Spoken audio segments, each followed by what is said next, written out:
Hi viewers, welcome to this channel. So JNTUK అయినా JNTUA అయినా 2 subjects అన్నీ కూడా సేమ్ అండి R23 వాళ్ళది.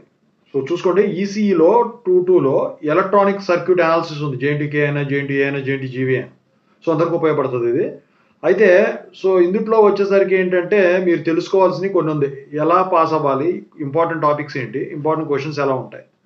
సో ఇవన్నీ కూడా చెప్తానన్నమాట. అయితే ఇక్కడండి మీరు 5 యూనిట్లు ఉన్నాయి కదా, ఈ 5 యూనిట్లో కూడా ట్రాన్సిస్టర్ యాంప్లిఫైర్ మోడల్స్ చూసుకున్నా మీరు, మల్టీ స్టేజ్ యాంప్లిఫైర్ చూసుకున్నా మీరు, ఎఫ్ఈటి చూసుకున్నా అంటే ఫీల్డ్ ఎఫెక్ట్ ట్రాన్సిస్టర్ చూసుకున్నా, ఫీడ్బ్యాక్ యాంప్లిఫైర్స్ చూసుకున్నా, ఆసిలేటర్స్ చూసుకున్నా, పవర్ యాంప్లిఫైర్స్ చూసుకున్నా, ట్యూన్డ్ యాంప్లిఫైర్స్ చూసుకున్నా కూడా ప్రతిదానికి కూడా మీరు చూసుకోవాల్సింది ఏంటంటే వాటి సింబలు, వాటి కన్స్ట్రక్షను, వాటి ప్రిన్సిపల్ ఆఫ్ ఆపరేషను, ఏమన్నా వచ్చేసరికి డెరివేషన్స్ ఉంటే ఆ డెరివేషన్స్, వాటి ఫార్ములాస్ అన్నీ రాసుకోవాలి. అయితే అందుట్లో కనుక ఏదైనా కాన్ఫిగరేషన్స్ ఉన్నాయనుకోండి, అవి కూడా ఒక చార్ట్ తయారు చేసుకోండి. బొమ్మల పరంగా, ఫిగర్స్ పరంగా కానివ్వండి, అదే సర్క్యూట్స్ అంటే సింబల్స్ ఇలాంటివి. సో ఈక్వేషన్స్ పరంగా కానివ్వండి, ప్రిన్సిపల్ ఆఫ్ ఆపరేషన్ పరంగా కానివ్వండి, అన్ని రకాలుగా ఉపయోగపడుతుంది. ఇక టాపిక్లో పెడితే ఈజీ యూనిట్స్ అని ఏమీ ఉండదండి, ఆర్డర్లో చదువుకుంటే వెళ్ళిపోవడమే. సో యూనిట్ 1 చూసుకుంటే 2 పార్ట్లు ఉన్నాయి. ఒకటి వచ్చేసరికి ఏంటంటే బీజేటీ, ఇంకోటి వచ్చేసరికి ఎఫ్ఈటి అంటే ఫీల్డ్ ఎఫెక్ట్ ట్రాన్సిస్టర్. బీజేటీ అంటే bipolar junction transistor.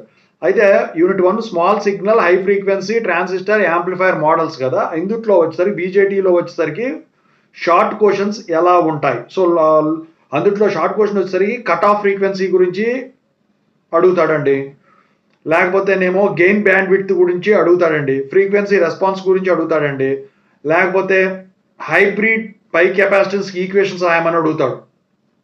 What are the different configurations of hybrid type of transistors. So అందులో కామన్ ఎమిటరు ఇలా ఉంటాయి కదా. సో అవి వాటి గురించి రాసేదానికి ఉంటుంది. ఎస్ఏ క్వశ్చన్స్ వచ్చేసరికి అందులో ఎట్లా ఉంటాయంటే, so hybrid pi common emitter transistor model గురించి ప్రిన్సిపల్ ఆఫ్ ఆపరేషన్ ఇవన్నీ రాయాల్సి ఉంటుంది, అది అడుగుతాడు. ఇక అందుట్లో ఈ హై ఫ్రీక్వెన్సీ పారామీటర్స్ ఉంటాయి చూసారు, లో ఫ్రీక్వెన్సీ పారామీటర్స్ ఫామ్లో. సో వాటి డెరివేషన్ మీద అడుగుతాడు. ఇక తర్వాత వచ్చేసరికి కట్ ఆఫ్ ఫ్రీక్వెన్సీస్ గురించి అడుగుతాడు. ప్రాబ్లమ్స్ వచ్చేసరికి ఈ కామన్ ఎమిటర్ ట్రాన్సిస్టర్ మోడల్ మీద ఇచ్చేదానికి ఛాన్స్ ఉంటుంది. ఇక ఎఫ్ఈటి యూనిట్ 1లో ఎఫ్ఈటి ఫీల్డ్ ఎఫెక్ట్ ట్రాన్సిస్టర్లో వచ్చేసరికి షార్ట్ క్వశ్చన్ వచ్చేసరికి డ్రా ది సింబల్ ఆఫ్ ఎఫ్ఈటి. ఇక అందుట్లో ఎస్ఐ క్వశ్చన్స్ వచ్చేసరికి common source, common dried amplifier circuits మీద ప్రిన్సిపల్ ఆఫ్ ఆపరేషను, వాటి కన్స్ట్రక్షను, వాటి మీద అడుగుతాడు. అడ్వాంటేజెస్, డిసడ్వాంటేజెస్ ఏంటి. ఇక యూనిట్ 2లో చూసుకుంటే మల్టీ స్టేజ్ యాంప్లిఫైర్స్. ఇందుట్లో వచ్చేసరికి షార్ట్ క్వశ్చన్స్ ఎలా ఉంటాయంటే, so what is differential amplifier, ఓకేనా అని అడుగుతాడు. లేకపోతే what is boot strap emitter follower అని చెప్పేసి అడుగుతాడు. సో ఇక ఎస్ఏ క్వశ్చన్స్ వచ్చేసరికి ఎలా ఉంటాయంటే, ఇందులో classify different types of amplifiers అనే ఒక క్వశ్చన్ ఉంటుంది. So analyse the RC 2 stage RC coupled amplifier అని చెప్పేసి అడుగుతాడు. సో లేకపోతే state and explain Darlington pair amplifier అని చెప్పేసి అడుగుతాడు. లేకపోతే explain differential amplifier using BJT అని చెప్పేసి అడుగుతాడు. ఇక యూనిట్ 3లో చూసుకుంటే ఫీడ్బ్యాక్ యాంప్లిఫైయర్స్. సో ఇందుట్లో వచ్చేసరికి షార్ట్ క్వశ్చన్స్ ఎలా ఉంటాయంటే, why do we use negative feedback amplifiers.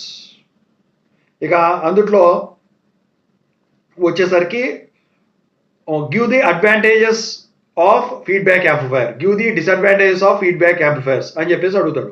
ఇక ఎస్ఏ క్వశ్చన్స్ వచ్చేసరికి state and explain the principle and operation of feedback amplifiers with construction, classify different types of amplifiers అని చెప్పేసి అడుగుతాడు. So ఇందులో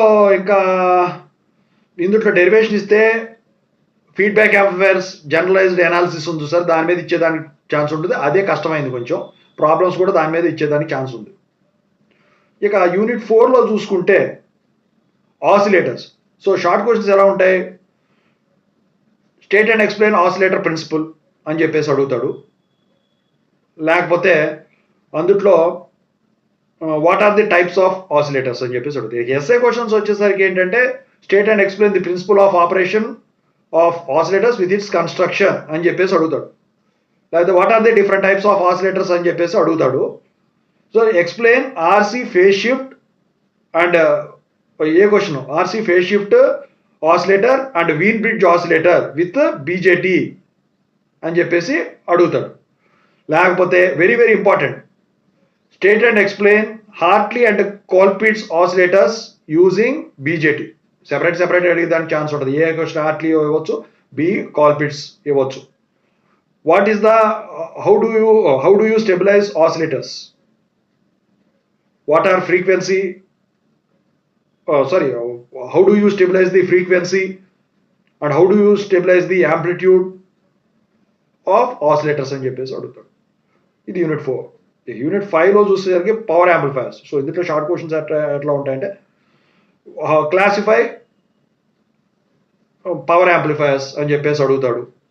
లేకపోతే what is meant by push pull amplifier అని చెప్పేసి అడుగుతాడు. ఇక ఎస్ఏ టైపు షార్ట్ క్వశ్చన్ కూడా ఉంది. థర్మల్ స్టెబిలిటీ అంటే ఏంటని అడుగుతాడు.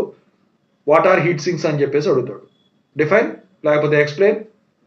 సో డిస్క్రైబ్ హీట్ సింక్స్ అని అడిగేదానికి ఛాన్స్ ఉంటుంది. ఇక ఎస్ఐ క్వశ్చన్స్ వచ్చేసరికి classify different types of power amplifiers అని చెప్పేసి ఉంటుంది. లేకపోతే క్లాసిఫై ది ఫాలోయింగ్ యాంప్లిఫైర్స్ అని చెప్పేసి A question class A power amplifier, B question class B push pull amplifier అడిగేదానికి ఛాన్స్ ఉంది. ఓకేనా? సో ఈ రెండు కాదనుకుంటే క్లాస్ ఏబి పవర్ యాంప్లిఫైర్ ఇస్తాడు. రెండిట్లో ఒకటి కాదనుకుంటే ఒకటి మాత్రం ఖచ్చితంగా ఇస్తాడు. ఇక ట్యూన్ యాంప్లిఫైర్స్ యూనిట్ 5లో. సో ఇందులో షార్ట్ క్వశ్చన్ ఎట్లా ఉంటుందంటే what is meant by quality factor or define quality factor అని చెప్పేసి అడుగుతాడు.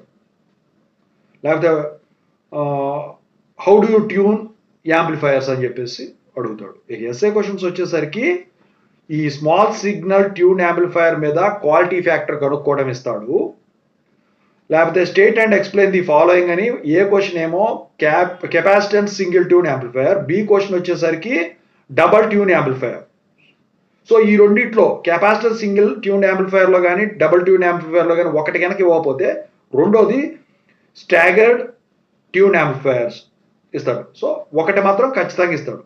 సో ఈ ఆర్డర్లో గీడర్లు ఏం అక్కర్లేదు. అసలు ఈ ఆర్డర్లోనే మామూలు చదువుకుంటే వెళ్ళిపోతుంది. మీరు చదవాల్సిందల్లా హైబ్రిడ్ పై పారామీటర్స్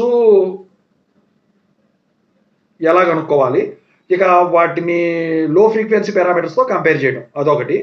ఇక తర్వాత సింగిల్ స్టేజ్ యాంప్లిఫైయర్స్ వాటి డెరివేషన్ వోల్టేజ్ గెయిన్ ఎలా డెరైవ్ చేయాలి, cascading of single stage amplifiers ఉంటుంది కదా. ఇక తర్వాత negative feedback of amplifier characteristics వాటి డెరివేషన్ క్యారెక్టరిస్టిక్స్. ఓకేనా? Derivation characteristics. ఆ తర్వాత ఆసిలేటర్ ప్రిన్సిపల్ వాటి అనాలిసిస్, డిఫరెంట్ ఆసిలేటర్ సర్క్యూట్స్ ఉంటాయి కదా. ఇక తర్వాత comparison class A, class B, class C, class AB, మిగతా ఇంకేమైనా టైప్స్ ఆఫ్ యాంప్లిఫైర్స్ ఉంటే వాటికి కంపారిజన్. ఓకేనా? ఇక ఈ ట్యూన్డ్ యాంప్లిఫైర్ సర్క్యూట్స్ ఏవైతే ఉంటాయో డిఫరెంట్ టైప్స్ వాటిని మీరు అనలైజ్ చేయగలగాలి.